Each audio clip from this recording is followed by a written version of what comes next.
अस्सलाम वालेकुम प्यारे दोस्तों, हम आज बात करेंगे ज़कात के कैलकुलेशन के बारे में। ज़कात हर मुसलमान जो है कोशिश करता है कि रमज़ान में वो ज़कात दे दे ताकि उसको ज़्यादा से ज़्यादा सवाब हासिल हो। अब ज़कात जो देनी है वो बहुत क्रिटिकल टॉपिक है हमारे लिए, क्योंकि ज़कात जो है वो फ़र्ज़ है, इस्लाम का सबसे अहम जुज़ है। और ज़कात इतना अहम है कि जिसकी वजह से हमारा मुआशरा, हमारी सोशल लाइफ जो है वो स्टेबल होती है। जो अमीर है, जो एलिजिबल है ज़कात देने के लिए, वो अपने माल में से थोड़ा सा हिस्सा निकालते हैं और वो गरीबों में तकसीम करते हैं जो गरीब हकदार है। अब सबसे पहले आपको देना है, आपके करीब देखना है कि कौन आपका करीबी रिश्तेदार है जो ज़कात का मुस्तहिक है। ज़कात का मुस्तहिक होना यानी गरीब है, उसकी माली हालत बेहतर नहीं है, तो आप उसको ज़कात दे सकते हैं। सबसे पहले आपको अपने रिश्तेदारों और करीबी लोगों को देखना है, और फिर बाद में बारी आती है जो दूसरे लोग हैं, कोई मदरसे में आपको देना है, कोई इंस्टीट्यूट में देना है, कहीं और जगह पे देना है, तो आप दे सकते हैं। पहले आप अपने रिश्तेदारों में दीजिए ताकि आपके रिश्तेदारों की मुआशी हालत या इकोनॉमिक कंडीशन जो है वो ठीक हो जाए, स्टेबल हो जाए, कम से कम उनका साल भर निकल जाए उस पैसों से आफ़ियत के साथ। अब ज़कात जो है किस तरीके से देनी है, कौन सी चीज़ें, कौन से एसेट्स जो है आपके, कौन सी मिल्कियत जो है जिस पर ज़कात लाजिम होती है, वो मैं आपको तफसील से बताऊंगी। ज़कात उस पर लाजिम होती है, उन एसेट्स पे आपके लाजिम होती है जिन एसेट्स को आप इस्तेमाल नहीं कर रहे हैं। जैसे आप रह रहे हैं, उस घर पे ज़कात नहीं लगेगी क्योंकि उस घर को आप इस्तेमाल कर रहे हैं। जो एक्स्ट्रा है आपके पास, सपोज़ आपने एक और घर ख़रीद के रखा है जिसका आपको रेंट आता है या फिर वो एक्स्ट्रा है आपके लिए, तो उसके ऊपर ज़कात लाजिम है। अब ज़कात किस पर देनी होगी? वो जो एक्स्ट्रा घर है, आप ऐसे कैलकुलेट कर लेते हैं बाय मिस्टेक हम लोग कि जो उसका रेंट आ रहा है, जो उसकी इनकम है, उस घर से इनकम है, उसके ऊपर ज़कात है, लेकिन जो घर की कीमत है उसके ऊपर ज़कात लगेगी, रेंट के ऊपर ज़कात नहीं लगेगी। जैसे मान लिया उस घर की कीमत जो है 10 लाख रुपए है, तो 10 लाख रुपए पे आपको 2.5%, 2.5% आपको ज़कात देनी पड़ेगी। अब 2.5% 10 लाख का कैलकुलेट कर लीजिए कि 2.5% होता कितना है, 25,000 रुपये होते हैं। 10 लाख के ऊपर 25,000 की ज़कात आपकी बनेगी और आपको 25,000 रुपये ज़कात के दे देने हैं। अब दूसरा पॉइंट आता है प्रॉपर्टी के अलावा गहने जो है, ये मर्दों और औरतों के लिए, दोनों के लिए ज़कात लाजिम है। अब मर्दों और औरतों का स्पेसिफिकेशन मैंने इसलिए किया है क्योंकि आम तौर पे औरतें समझती हैं कि अगर उनकी इनकम नहीं है तो उन पर ज़कात लाजिम नहीं है। ज़कात बिल्कुल लाजिम है। अगर आपके पास 7.5 तोला सोना है और 52 तोले चांदी है, या आपके नाम पर कोई प्रॉपर्टी है जो आपकी मिल्कियत में है, तो आपको ज़कात देनी पड़ेगी। आपकी इनकम है या नहीं, उससे इसका कोई सरोकार नहीं है, इसका कोई लेना देना नहीं है। आपके ऊपर ज़कात लाजिम है। अगर आप देती हैं तो आपको इसका सवाब मिलता है, आप एक फ़र्ज़ की अदायगी कर रही हैं, और अगर आप नहीं देती हैं तो आपको गुनाह मिलेगा।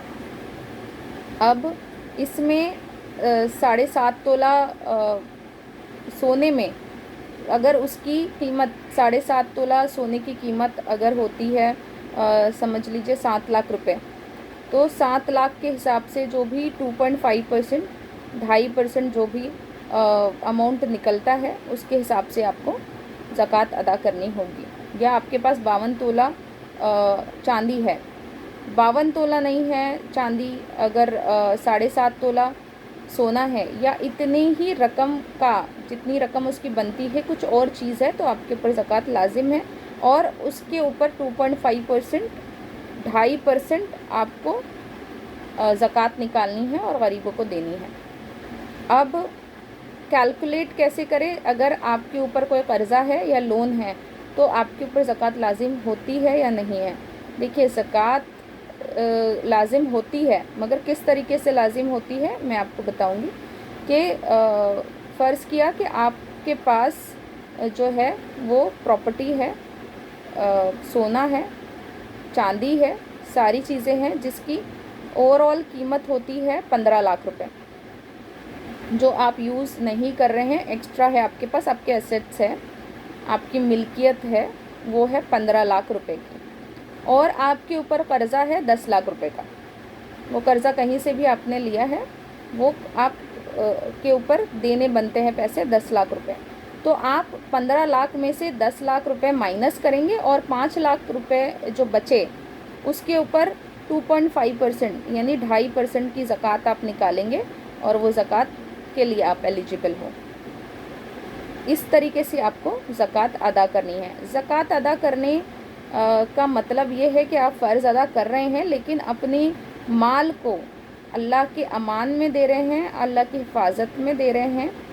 ایک مشہور حدیث ہے، ایک صحابہ کرام کے گھر میں آگ لگ گئی تھی، ان کے محلے میں آگ لگ گئی تھی یا ان کے گھر میں آگ لگ گئی تھی، اور لوگ ان کو آ کر بتا رہے تھے کہ ارے آپ چلیے، بھاگیے، آپ کے گھر میں آگ لگ گئی ہے۔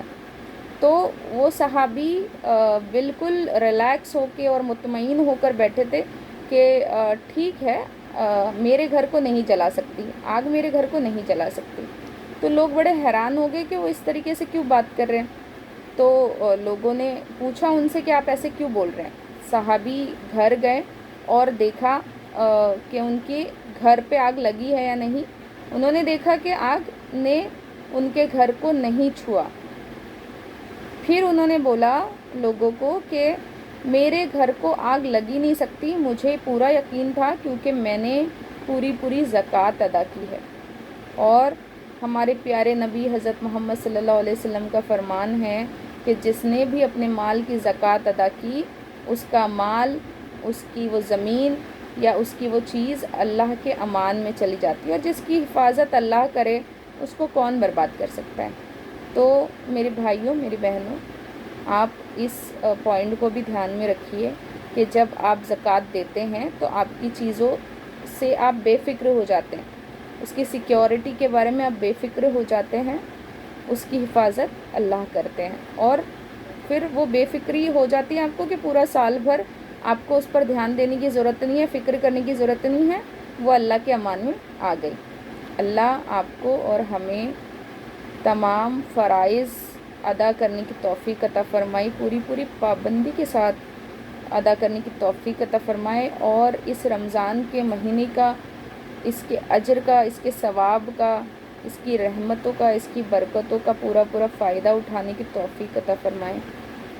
میرے دوستوں، میری صرف یہی کوشش ہے، میں اور آپ اس رمضان کے مہینے کا ایک منٹ جو ہے وہ یوٹیلائز کریں، ہم اس کا فائدہ اٹھائیں، ہم اس کو گوائیں نہیں، کیونکہ آج اللہ نے ہمیں رمضان کا مہینہ فراہم کیا ہے، اللہ جانے اس کے بعد ہمیں یہ موقع ملے نہیں ملے، تو ہم اپنی مغفرت کروا لیں، ہم اپنی نیکیوں کا جو بیلنس ہے وہ بڑھا لیں۔